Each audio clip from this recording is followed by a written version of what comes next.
He was so excited when he bought his first truck. I understand he parked it on the top deck of the parking garage at South Star so his South Star family could look at it. It was a silver Dodge Ram 1500, and I emphasized the 1500. Apparently that was important. And he didn't like to work on cars, but Lord knows he was proud of that truck. He was 24, and he had hair all over his eyes. He did the Elvis hair toss, until about 1.5 years ago. That hair toss that was so important. I understand it's called the emo haircut. Do y'all know the emo haircut? James had the emo haircut. He loved to toss that hair. He expressed his life through hair and dress. He particularly loved that red, as you know. His hair color varied from silver, red, blue, green, and orange. And he started that in high school, and he continued that through an unknown date. Sometime, I guess, he just simply stopped. Did any of you notice that? I think I would have noticed if his hair was no longer orange. James was charismatic. He just didn't know it. His friend Sam Navarro wrote this to me, and I'd like to share it with you because I'm sure you will each see some part of yourself in your relationship with James in this. He said, James was my best friend, like a brother. James was a unique guy. I don't think I'll ever meet anyone like him again. He was smart. He always knew everything there was to know about what he was into. He was sharp, witty, and funny. He was giving and generous to us. He always did stuff for his close friends. He collected obscure and rare records. He loved to go to thrift shops and antique places.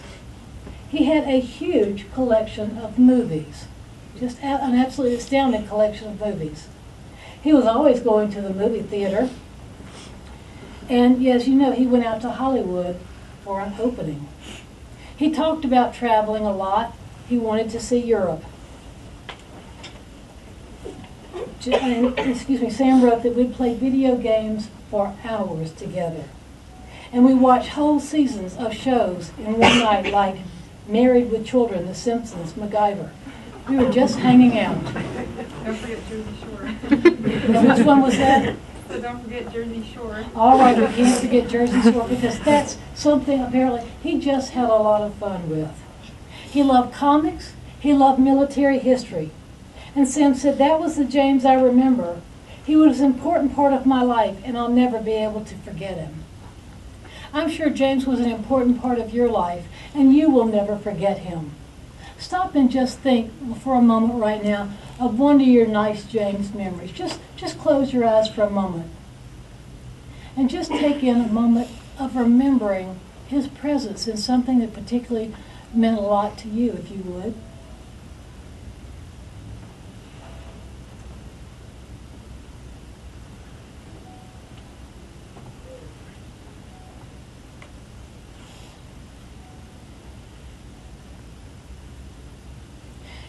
James lives on. He lives on wherever it is that you go when you're not here anymore. James simply is minus that physical body he carried around. And just like when we get in a car and go someplace, when we get out of the car, we are no less alive. We're simply not in that car. James is like that now. He doesn't have that vehicle that carried him through this earth. He is still alive and vibrant wherever he is. And I'm sure he would want to express his love for you because I understand he was a most loving young man. And so as you think of James, I ask that you let the example of his life inspire you. Inspire you in many, many ways. The things that he loved. Remember to love and enjoy the things that are meaningful to you. If your friends mean a lot, go and stay all night if you want to, up watching your favorite films or listening to your favorite movies, playing your games. Have those memories. Make that kind of a life for yourself. Go to places that interest you. Don't wait forever Thailand is there now, and so are all the places that call to you. Let his example of going by himself to a place he had never been with people he had never met before. And he found amazement there. Something that came back with him, and how thrilled he was. There was a thrill for him as he saw those elephants. Something so different from his life. Something that he did not expect to be fascinated by, that just captivated him. Let things in life amaze and captivate you. Be fully alive. Do what you do with love and express your love to others every day. And in closing, we're going to have an affirmative prayer. An affirmative prayer is just expressed in the first person. It's expressed in a way that I hope you will take for each of yourselves into your hearts. And we'll close with that prayer. So before I begin, I'll say that James' family requests that you remain behind to share in joyful moments and stories of James. There'll be refreshments in that back classroom back there. And thank you for sharing this time with them. And so Lori, April, Ron, I carry you in my heart, as I know these people do. Please let us be there for you in the coming days. And let us all remember that right now, this is a shock to us to be here to share this. And we will all have the family in our thoughts. But it's not just today. Just be there for them. Be there for each other. And have the love in your heart that you would like to express to James, be expressed to others. So if you would join me now in a prayer, an affirmative prayer. And this is what I know. And in faith, I know this is so, even before I speak the words, that spirit, that universal intelligence, that which we call God, has already said yes. And so I know that God is all there is, all that can be. God is there in every situation, and God is present within each of us here in this room right now. There is love in this room. There is great love in this room. And this love is what is the glue of the universe. And love is not just a feeling. Love is an action.